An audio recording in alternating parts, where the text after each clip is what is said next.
Thank you for joining us at this very special event. I am honored to introduce this topic of discussion and the members of this panel. Dollarization is not mere theory where I come from. In Ecuador, it turned out to be the most effective vaccine against one of the worst evils of populism, inflation.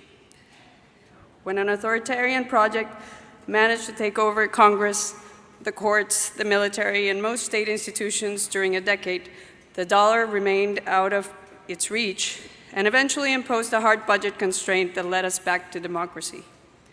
Raising taxes or increasing the public debt are the only two avenues through which the Ecuadorian state can finance itself since the year 2000, and these two are much more politically costly than monetization.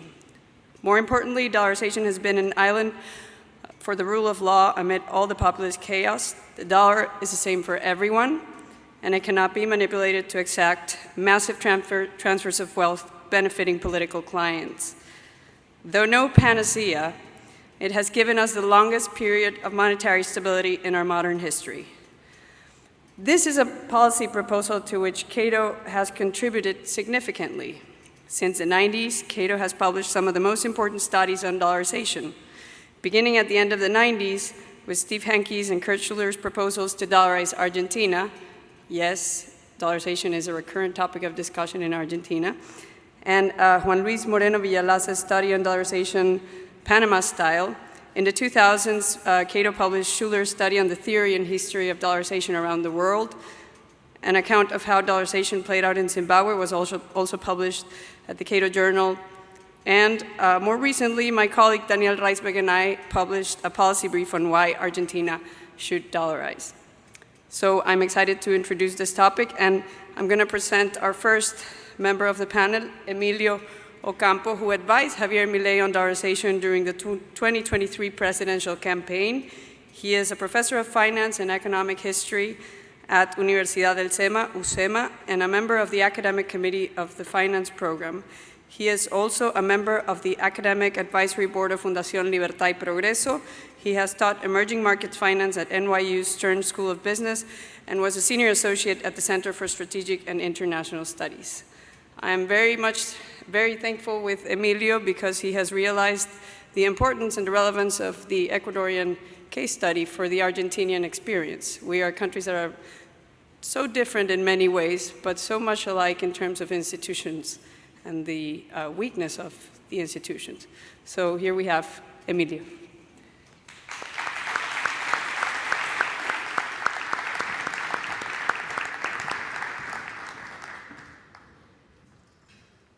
Good morning, everybody. Thank you, Gabriela. Thank you to the organizers of this event to celebrate the return of freedom to Argentina.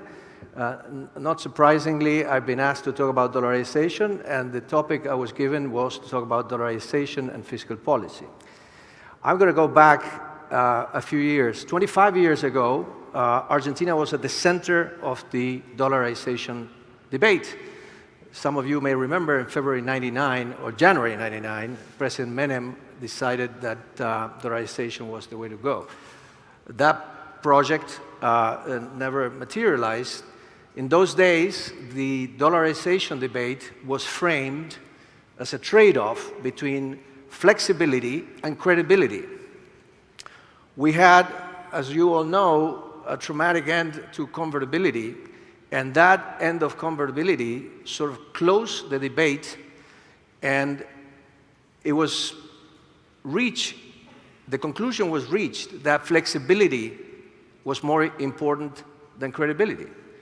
Now, the reason why we're talking about dollarization again is because the last quarter of a century has proved that flexibility, when you have time inconsistency disease, when you have an endemic addiction to populism, leads to disastrous results. The previous government left us at the gates of hyperinflation. So I'm going to talk about 5 things that have come up in the debate that we've been having in Argentina for the last couple of years. There's a tendency to disregard the facts. One of the good things about reopening the dollarization debate is that we have a lot more data. than we used to have 25 years ago, because we have the experience of Ecuador, we have the experience of El Salvador, we also have the experience of Zimbabwe, which is a failure. So we don't have enough evidence to prove all the hypotheses related to dollarization, but we have enough evidence to refute certain hypotheses. So I'm going to talk about a few things that I have encountered, as I said, over the last 2 years.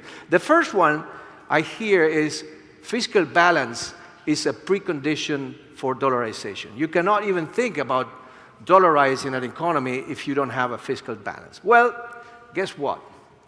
When Ecuador dollarized, there was nothing even close to having a fiscal balance. In fact, the economy was in the midst of hyperinflation. The year 99 closed with a total deficit of close to 4% of GDP. So there was nothing like fiscal balance in the case of Ecuador. And if we look at other experiences, and we can look at the currency board experiences, basically Argentina and Bulgaria are particularly interesting. And then we have the dollarization experiences. And you can see in this chart, where I show T-1 is the year before the regime was announced. And as you can see, all these countries had substantial deficits. Now, the interesting thing, with the exception of El Salvador, is in the first year after the regime change, these countries basically achieved a fiscal balance. So I'm not trying to say that a fiscal balance is not important. I'm saying something completely different. I'm saying that this is not a precondition to launch a regime change.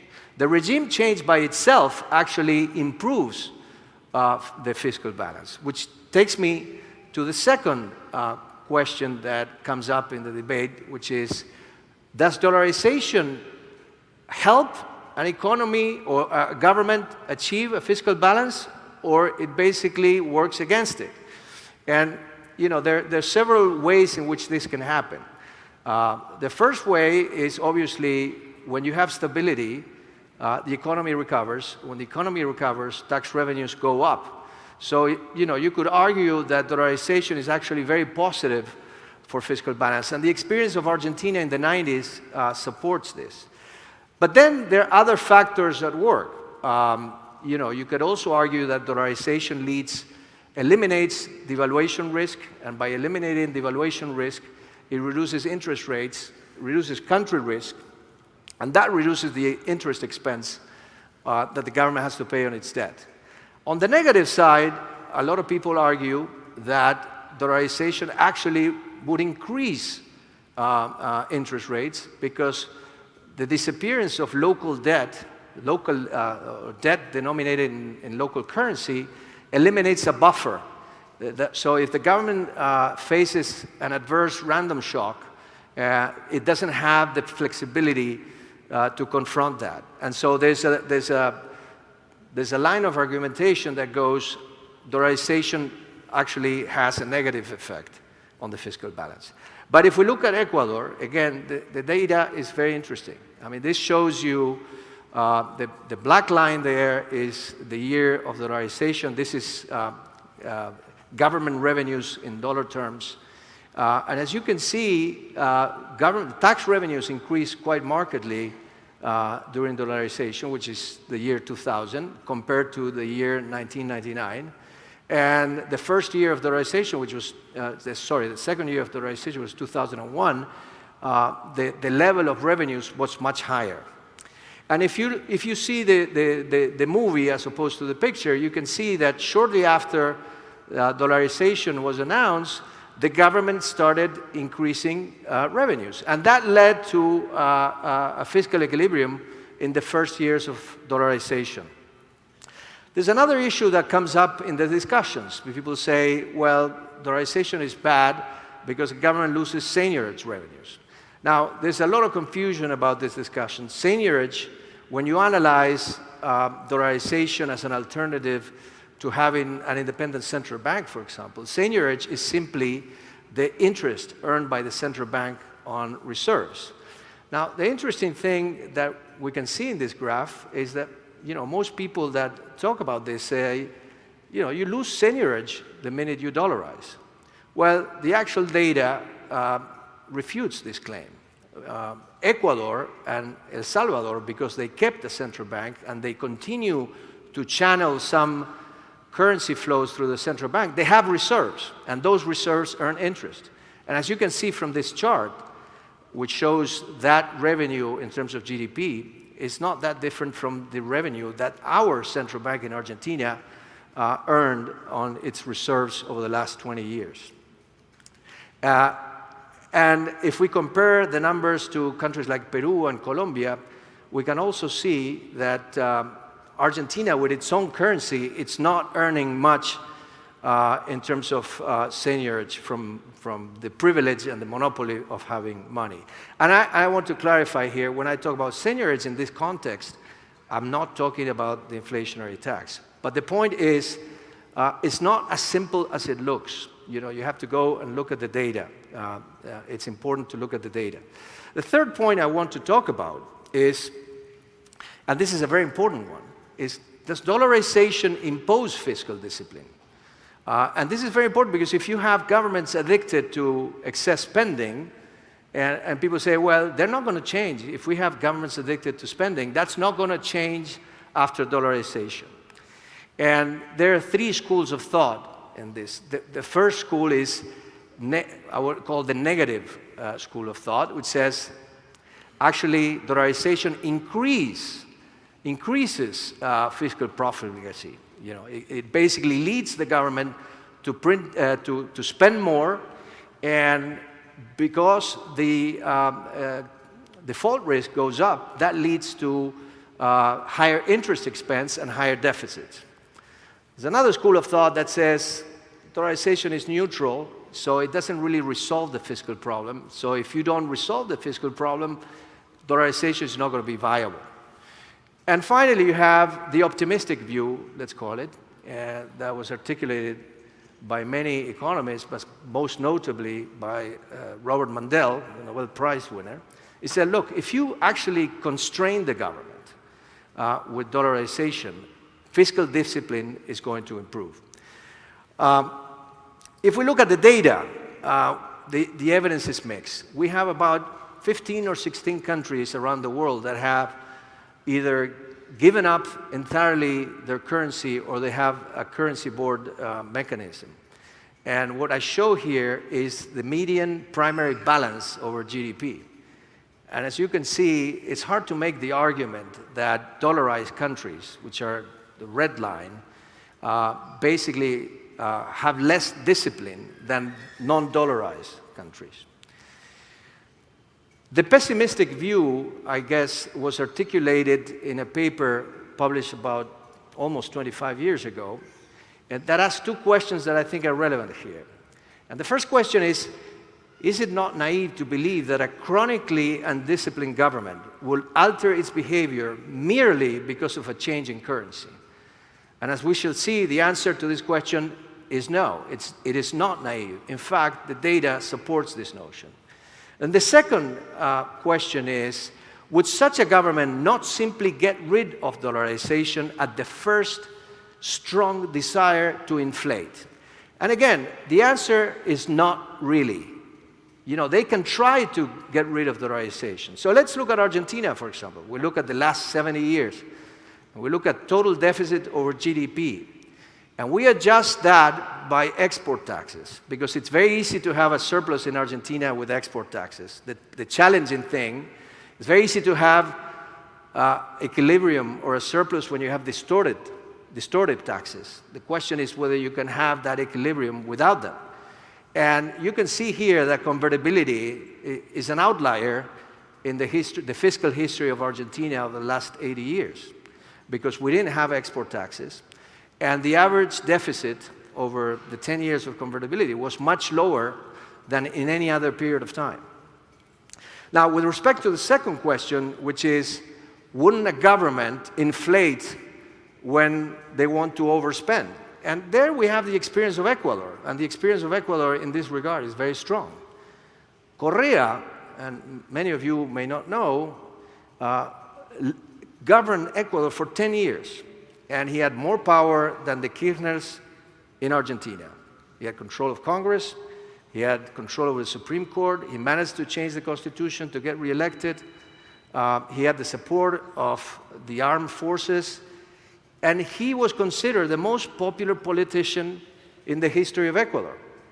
And he took the flag of 21st century socialism. And he tried to get rid of dollarization. He did. Between 2012 and 2014, the Central Bank of Ecuador did things that supposedly cannot happen in a dollarized economy. And then, not only that, he wanted to escape from the straitjacket that dollarization imposed by creating a new digital currency. And it turned out that Ecuadorians didn't want to have anything to do with this. You know, people thought, you know, if they earned their salaries in dollars, they wanted to continue to earn their salaries in dollars. They didn't want some new currency. So the dollar ended up being more popular than Correa. And so, yes, obviously, in any regime, if you have an independent central bank, whatever regime you choose to have, there's going to be political pressure. Now, the question is, which system has a lower probability of being reversed? And the reason why dollarization has a lower probability of being reversed is very simple.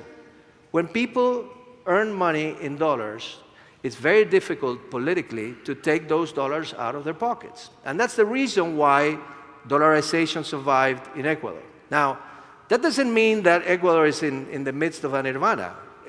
Correa actually did a lot of damage in Ecuador. But one thing he didn't do is to put the country at the verge of hyperinflation. In fact, one of the things that I want to highlight is that dollarization breaks the link between fiscal deficits and inflation.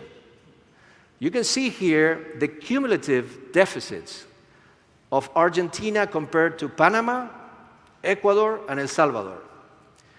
And you can see the cumulative deficits since 2002 as a percentage of GDP are very similar in Argentina and in Ecuador. But look at the inflation rate, the last 12-month inflation rate in these countries and in Argentina. You know, we are at almost 290% last April, and these countries had less than 2% a year. So this is a very important consideration when we talk about dollarization, which means, by the way, it doesn't mean that everything is okay. It's not okay. Now, I'm going to compare Ecuador with Argentina, and you see this chart that shows you government spending as a percentage of GDP, and I ask you, which country is which? Tell me which one is Argentina, and tell me which one is Ecuador. And this is for the last 20 years. Or look at the structural balance as a percentage of GDP. Argentina, a populous country with its own currency, versus Ecuador, a populous country constrained by dollarization. Well, the answer is here. You know, in Ecuador, Correa increased government spending more than the Kirchners in Argentina. And the deficit in Ecuador almost mimics the deficit in Argentina. Obviously, what is this telling us? Well, first of all, it's telling us, you know, if you have a populist, they're going to spend. The question is, how much damage they're going to do? And the argument we make is that dollarization limits the amount of damage a populist government can inflict on an economy. Basically, because again, as I said before, the fiscal trajectory of both countries is very similar. But, you know, if we look back the last 12 months, the inflation rate in Ecuador is 2%. And the inflation rate in Argentina has been 290%. Now, if you look at a longer period of history and you compare two monetary regimes, one is dollarization, the other one is having your own currency, and two fiscal regimes, one is a populist fiscal regime, and another one is a non-populist fiscal regime. You can see, and this is just a comparison for Argentina and Ecuador, and you can see that obviously populism is always going to push you into fiscal imbalances. But that has nothing to do with dollarization. It has everything to do with populism. And the second thing is that dollarization actually does impose, on the margin, some fiscal discipline, because the government doesn't have any other option but to either raise debt or to raise taxes. I'm going to go into the next question, or the fourth question, sorry. How do you deal with persistent fiscal deficits? If you have persistent fiscal deficits and you have a currency board or a dollarized economy, you're going to blow up. Well, this is an interesting chart. This shows you cumulative fiscal deficits over the life of the regime. And we have two failures here. We have Argentina, 91 to 2001, and we have Zimbabwe, which tried to dollarize in 2009 and then basically followed Argentina's manual to escape from a strict monetary regime. And as you can see, what happened in Argentina with the fiscal deficit was not as grave as what happened in some dollarized economies. Some dollarized economies have sustained a much deeper fiscal imbalance than Argentina, and they didn't blow up. Now, they have many problems, no question about it. This is not about, dollarization as a panacea for everything. But it solves one problem, which is inflation. And we all know that with high inflation, there's no way the economy can grow. And finally, I'm going to talk about another topic, which is very important, which is what happens with country risk with dollarization. And here, we also have different schools of thought. One school of thought says the reason why you have a higher risk of default is because you lose the ability to cushion fiscal shocks with domestic debt. The second one is that by dollarizing, you have to increase your debt. And so by increasing your debt, you increase the risk of default. And finally, if you're in a country that is addicted to populism, addicted to excess spending, then dollarization in a way creates incentives. It allows you to raise more debt. Now, when you look at the data, you can see that being dollarized doesn't mean that you're going to have more debt. And here again, I compare dollarized countries or countries that have a currency board with countries that have a soft peg and countries, and this is all emerging markets. I'm not including the euro or advanced economies. And as you can see, there's no trend or visible trend for dollarized economies to have more debt. In fact, look at Ecuador after dollarization. Debt to GDP declined very rapidly after dollarization, very sharply, very abruptly. In 3 years, from 70% of GDP to 35% of GDP. And if you look at country risk premiums, there's no discernible pattern. I mean, obviously, in the case of Ecuador, we have a serial defaulter that competes with Argentina for the number of defaults in the last 100 years. Ecuador defaulted 3 times in the last 25 years. 1 in 99 before dollarization and 2 during dollarization. But the default in 2008 had nothing to do with dollarization and everything to do with Correa. So it would be wrong to draw any conclusions from that. And another important thing, and I want to highlight this, and with this I'm going to close my presentation, is that in Ecuador, when the country defaulted, when the government announced defaults, the banking system continued to operate with domestic rates that barely moved. What you see in these two charts is what happened in 2008 and what happened in 2020. The gray bars are credit to the private sector, so you can see that credit to the private sector continued to grow even after the government had declared default, and that the interest rate, on average, that the private sector paid did not increase. If you look at El Salvador, you see the same thing. El Salvador didn't default, but it was under a lot of fiscal stress. And you can see here that credit to the private sector in El Salvador, which compared to Argentina is probably an economy that's 15% of Argentina. Well, credit to the private sector from the banking system in El Salvador today is more than credit to the private sector in Argentina today, you know. So, but you can see here how the red line that shows you the country risk premium, how it goes up. And the blue line, which is the interest rate, the interest rate in the banking system, doesn't move, and credit continues to increase.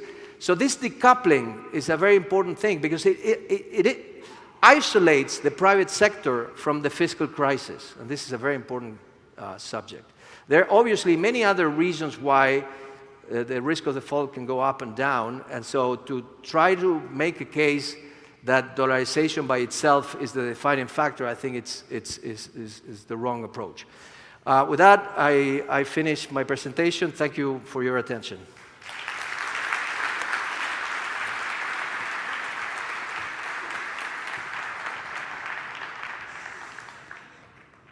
Thank you, Emilio. Now I'm going to present Lawrence White. He is a senior fellow at the Cato Institute, and he's a member of the Center for Monetary and Financial Alternatives at the Cato Institute. He has been a professor of economics at George Mason University since 2009. He is an expert on banking and monetary policy, and he's also an economic historian. He's the author of The Clash of Economic Ideas, The Theory of Monetary Institutions, Free Banking in Britain, and Competition and Currency. He's a foremost authority in the theory and practice of the competition of currencies. He received the 2008 Distinguished Scholar Award from the Association for Private Enterprise Education. He has been a visiting research fellow at the American Institute for Economic Research, a visiting lecturer at the Swiss National Bank, and a visiting scholar at the Federal Reserve Bank of Atlanta. He is a co-editor of the online journal Econ Watch. He is a member of the Financial Markets Working Group of the Mercatus Center at George Mason University. He holds a BA in economics from Harvard College and a PhD in economics from the University of California. Thank you.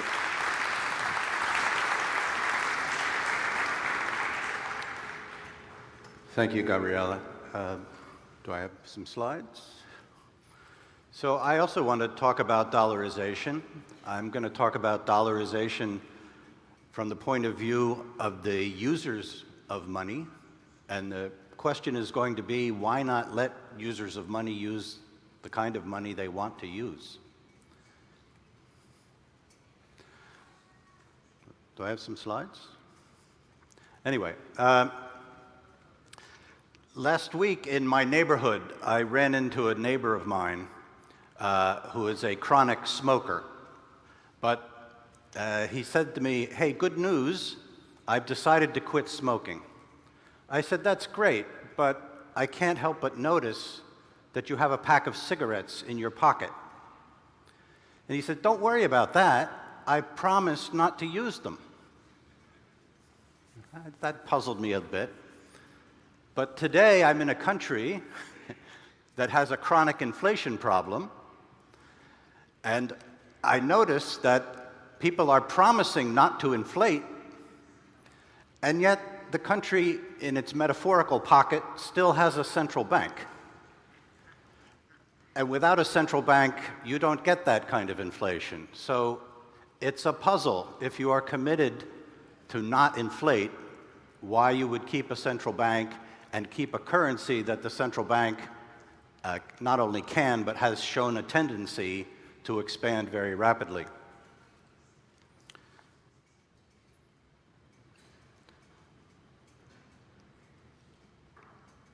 One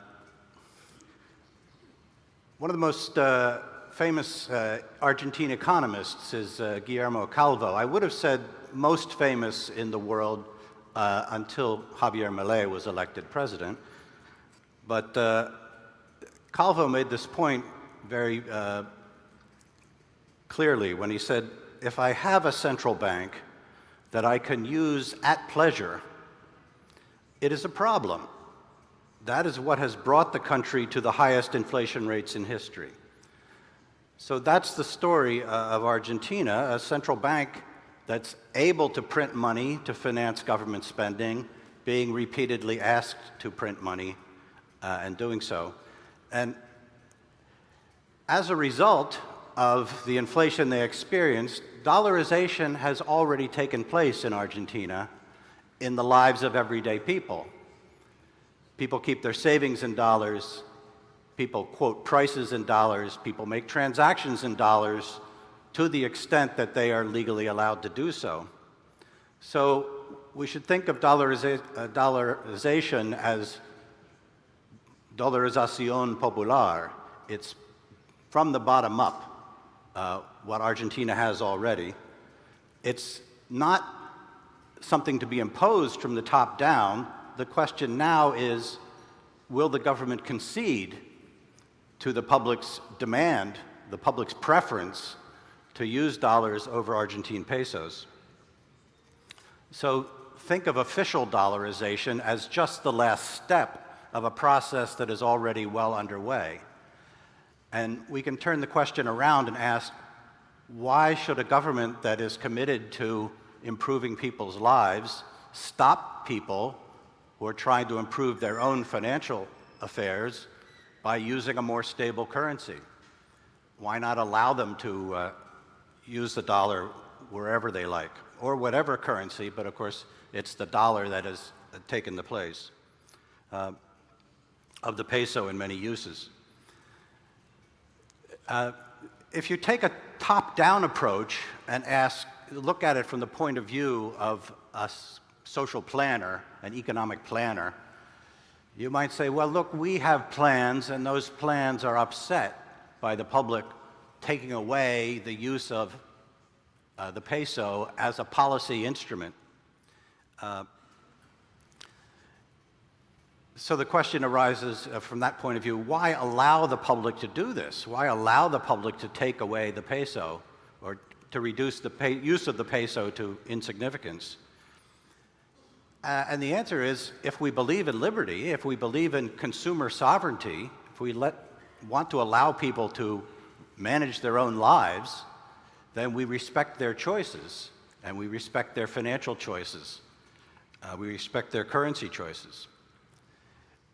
If you think about it from the point of view of top-down policy, then it can be put another way. Not keeping the peso, not taking the legal restrictions that are necessary to keep the peso, is a commitment. It's a credible commitment not to inflate. It's taking the cigarettes and throwing them away. As long as the central bank is ready and able to print pesos, the slightest moment of lack of commitment or wavering of commitment not to print pesos, it's very easy to go back to the old ways. If you think about the peso only being preserved by, here we go. Let's catch up to where we were.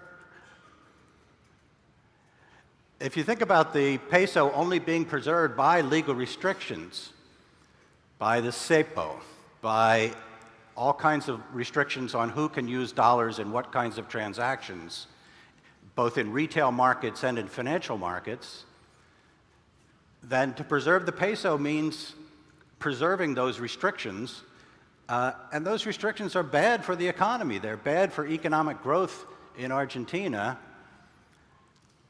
because they keep the banking market and the financial markets very shallow. If the transactions have to be done in pesos, they will disappear. They will go offshore, they will go underground, or they simply won't happen.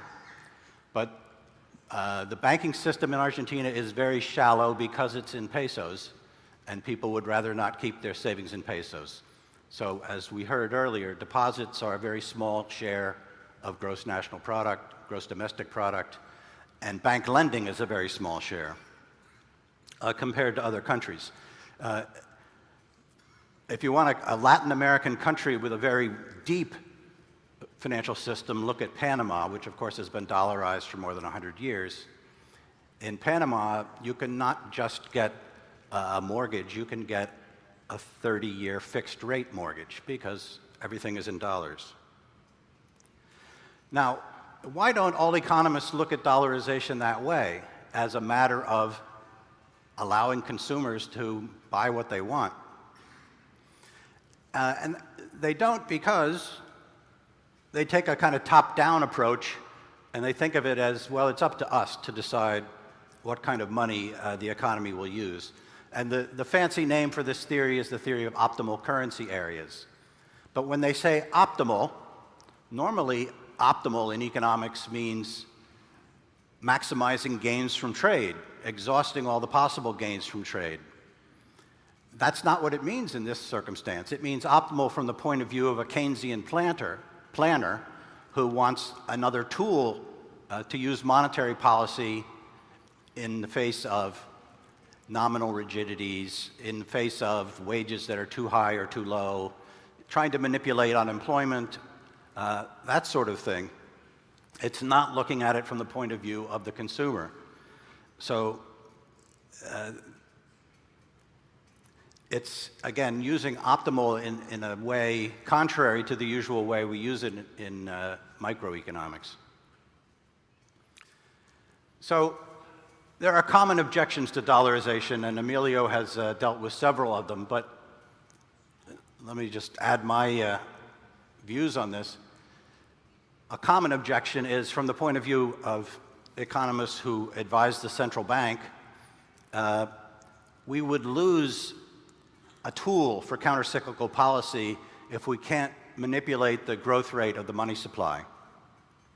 And just to pick out a particular expression of that view, there's a recent piece by Liebman, Yanni, and Zach, where they argue that dollarization comes at a high cost of sacrificing fundamental policy instruments. And what are those, namely control of the money supply? What are those instruments good for? To absorb exogenous shocks, reduce volatility, and efficiently conduct monetary policy. Now, I forgive you for laughing if you were thinking about this as a description of what the BCRA has done, because they certainly have not absorbed exogenous shocks, reduced volatility, or efficiently conducted monetary policy. What they have done is inflate. And the deadweight cost of that inflation wipes out any other thing they might have done. And of course, Argentina has had a terribly high inflation rate for a long time, and the highest average in the world since 1945, 62% a year. So that is not a track record that calls for continuation of the power of the body responsible for it, the central bank.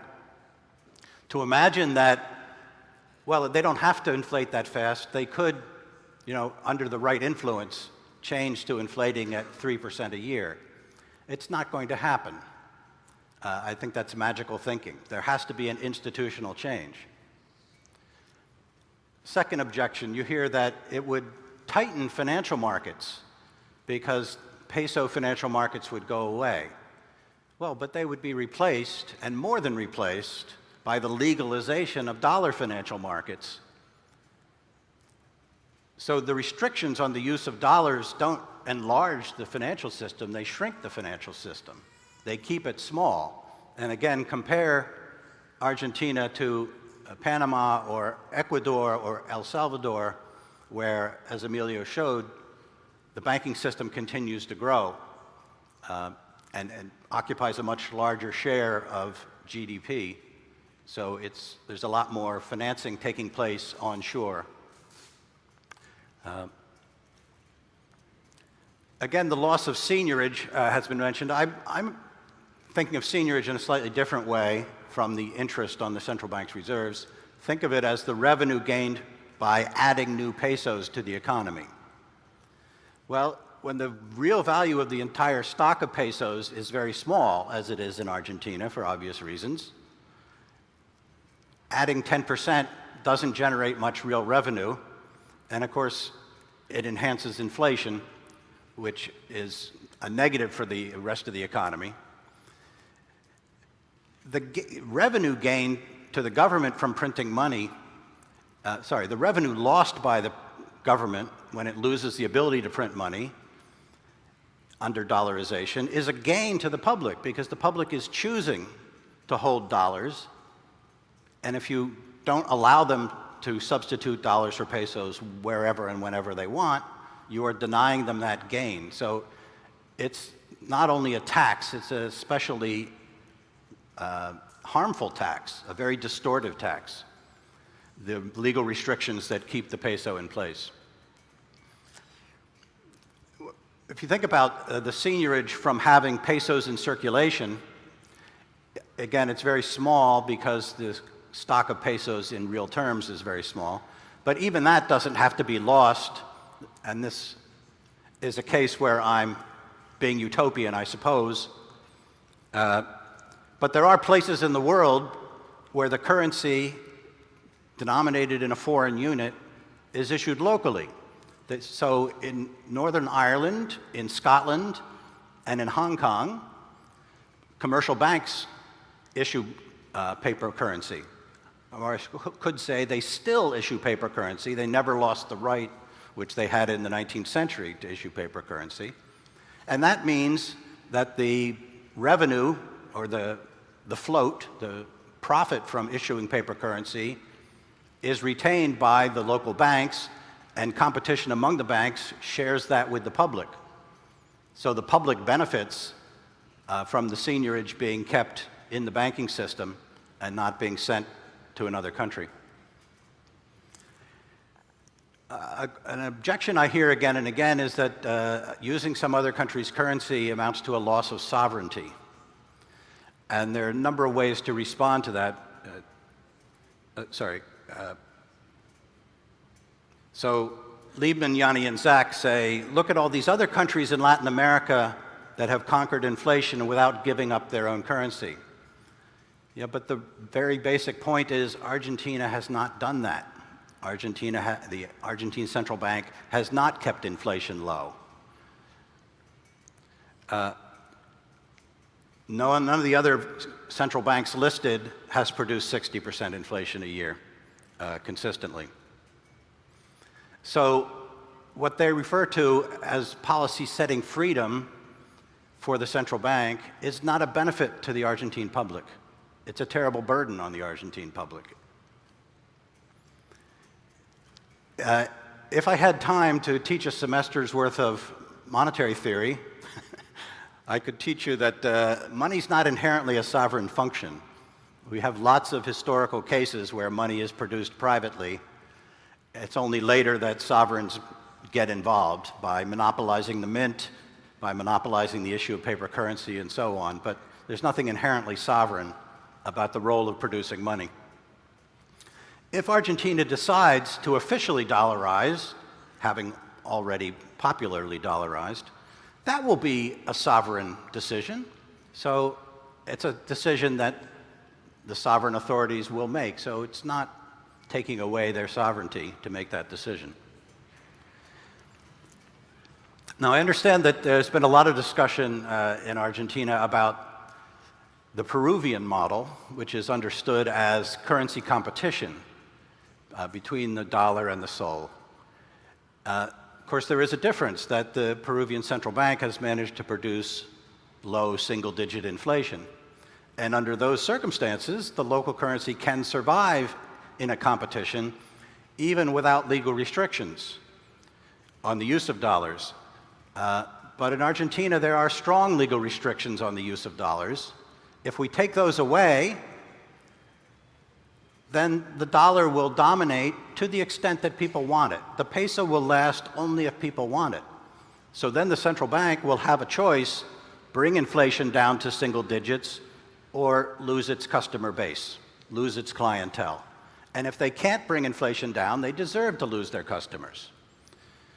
Now, in addition to restrictions on private market transactions, having a level playing field for competition between the dollar and the Argentine peso would require that people be able to pay their taxes in dollars if they choose, and public sector employees receive their checks in dollars if they so choose. And I wouldn't say that about every currency in the world, that they could choose to receive Swiss francs, there isn't any popular Swiss frankification of the economy. But a currency that is more popular than the Argentine peso by many measures seems like, for a level playing field, people should be able to pay their taxes in that currency so that everything's on an equal footing, and then we'll see if the peso can survive. I expect the dollar to dominate, and so there'll be a spontaneous convergence to a dollar standard under those circumstances. And if that's the market verdict, that's the market verdict. That's what best satisfies the users of money. But we can't do it now, is the continual refrain. We can't dollarize now. And for more details and the answer to that objection, I recommend Emilio and Nicholas Kaczynowski's book, Dollarization, a Solution for Argentina. The first objection is the central bank doesn't have enough dollars right now. It doesn't need to have enough dollars right now. If you look at the dollarization process in El Salvador, in Ecuador, they took their time. Once the parity rate is announced, both currencies can circulate, and there doesn't have to be a rapid replacement of the pesos by swapping them for dollar bills. That can take months. Second objection, and this is maybe more fundamental, we can't liquidate the central bank because it's insolvent. Most central banks in the world are insolvent right now, so that's not unique to the BCRA. But to shut down the central bank requires that its liabilities in excess of its assets have to be moved off the central bank balance sheet. So they need to be refinanced or by some method. And the method recommended in Emilio's book is have an offshore entity, a kind of sinking fund created that turns it into a general government debt, but managed in a way that the government can't manipulate.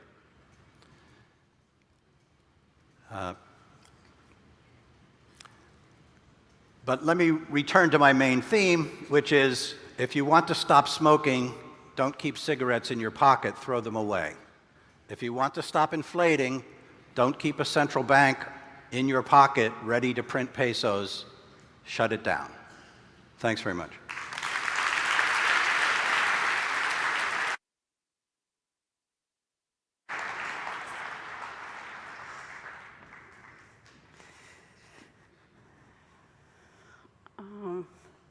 Okay, so we have some questions here. I'm going to choose one, and either of you could decide who wants to answer first.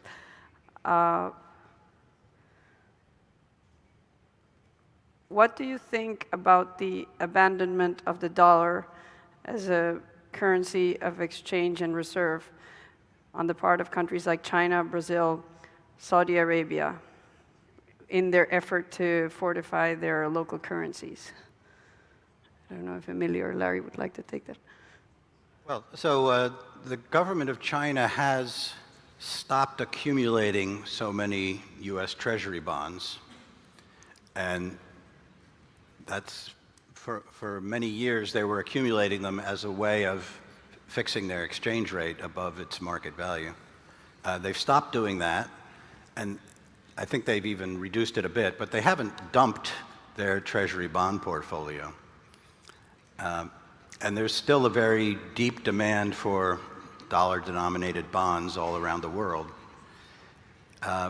What the U.S. has done, which has encouraged countries, the BRICS countries and others, to try to find a way to make international trade transactions and payments without using the dollar, is to use the tool of sanctions against countries that are considered rogue states from a foreign policy point of view. So sanctions against Russia and even some private individuals in Russia, sanctions against Iran, and even private individuals in Iran. And that will lead people to look for, basically it's saying you can't use the banking system in New York to process your transactions. That will lead transactors to look for some other means of payment.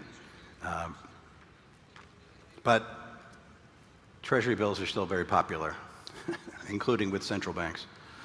Yeah, I would simply add that the reality today is that most countries, when they trade among themselves, they invoice their trade in dollars. So I think it's almost nice. There's a study by Gita Gopinath, who's now at the IMF, that shows that the dollar is the preferred currency. And in fact, today, the dollar is stronger than it has been for the last 40 years. So, and I would emphasize another point that Larry made. It's not about forcing people to use the dollar. It's about giving people the freedom to choose the currency they want. Now, we know that in Argentina, people have already chosen which currency they prefer. Argentines have a lot more dollars than they have pesos. And the peso has an advantage. We have the cepo, dollar is not legal tender, and still, people prefer dollars for obvious reasons. So this is not about forcing people to use a currency. It's clear today that if you put the peso in competition with the dollar will win, because it wins even with unfair competition. So I'm not concerned about China or any other country, particularly China, because in the case of Brazil, they continue to use the dollar. But China stops buying U.S. treasuries and tries to use the renminbi as an international currency. Well, the reality of the matter is, as long as the renminbi is not convertible, there's not going to be a strong demand for it. So again, let's think about dollarization as monetary freedom, not as an imposition. Okay, we have another question here. It says, wouldn't dollarization just switch the dependence on one central bank for another, albeit one with more credibility, but still one that could eventually inflate? Wouldn't it be better to allow free currency competition? Yeah, I'm all in favor of free currency competition. As you mentioned, I published a book entitled Currency and Competition.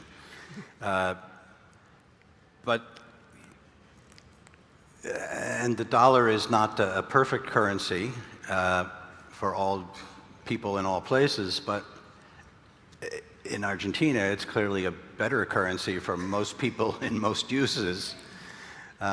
So yes, by all means, leave the competition open and let people use the currency they want to use. No, I agree with Larry. I think it's about monetary freedom, not about imposing a currency on people. There's one question related to what you just said about the strengthening of the dollar. In our audience, one person is wondering how the dollar appreciation would affect the dollarized economy. And this is very relevant, by the way, and this is a recurrent topic of discussion in my country, for example, because they say that in some reason we lack competitiveness because of having a strong currency. What do you think about this argument? We have to look at the evidence. For example, the inflation rate in Ecuador in the last 5 years has been lower than in the US. In fact, the real exchange rate has depreciated in Ecuador. It actually appreciated in Argentina during the last months of the previous administration. So let's look at the facts. Right now, the dollar is at the strongest level it has been in 40 years. And if we look back at history, there's something that works in markets, which is reversion to the mean. I mean, how likely, with the current deficits the US has, how likely is that the US will continue to appreciate? I think it's not very likely. When the convertibility law was approved in '91, the dollar was at the lowest level since 1973. And during the 90s, the dollar strengthened by almost 30%. So we had a problem because commodity prices went down and the dollar strengthened, and that put Argentina in a difficult situation. But now we have the complete opposite. We would start from a very high level, and most likely what's going to happen is that the dollar will depreciate. So I don't think this is a concern at all. Okay, there's another question about El Salvador. It says that El Salvador seems to be an outlier in several charts, but this could be in part because of the role of remittances, I mean, and the important role that remittances play in the country's GDP. Is this the reason why the system is already partly dollarized from the start? And is this why dollarization works in a country such as El Salvador? Not necessarily. Remittances are not that important or as important. In the case of El Salvador, I think it's more than 20% of GDP. It's a very high number. It clearly helps to have people from abroad send dollars, but I don't think this is a defining issue, really. It's good to have those remittances, but that doesn't explain what happened in El Salvador at all.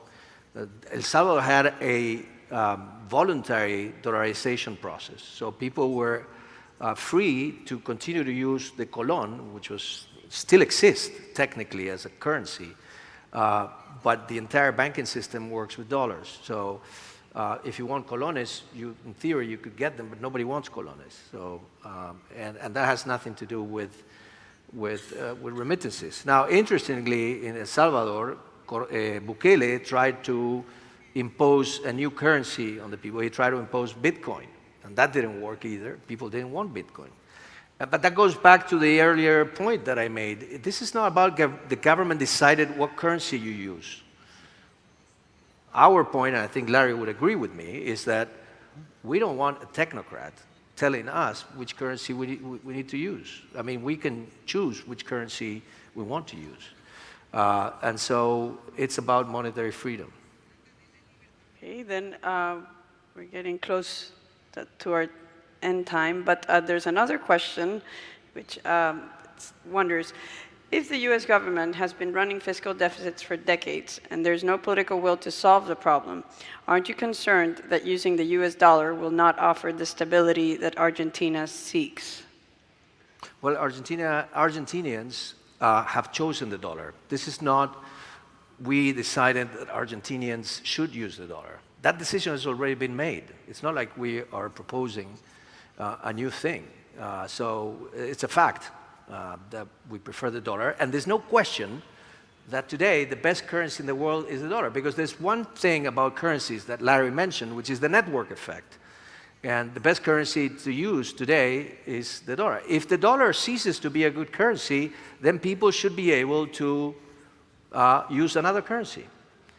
Freedom of currency competition has a lot to do with freedom of capital movements.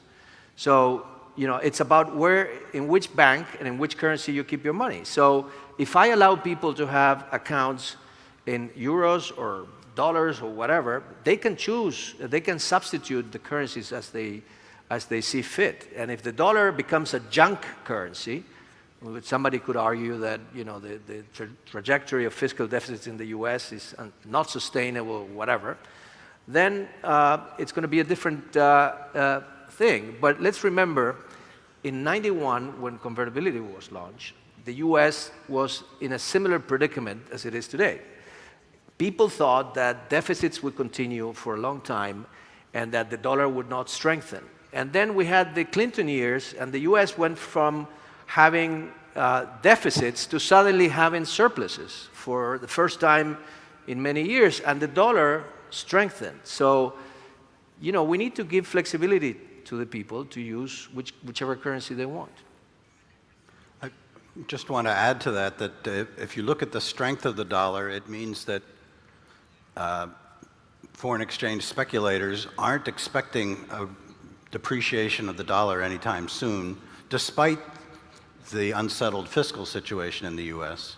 There's enough credibility that the central bank will not monetize the deficits, that expected inflation in the dollar is certainly lower than in the peso.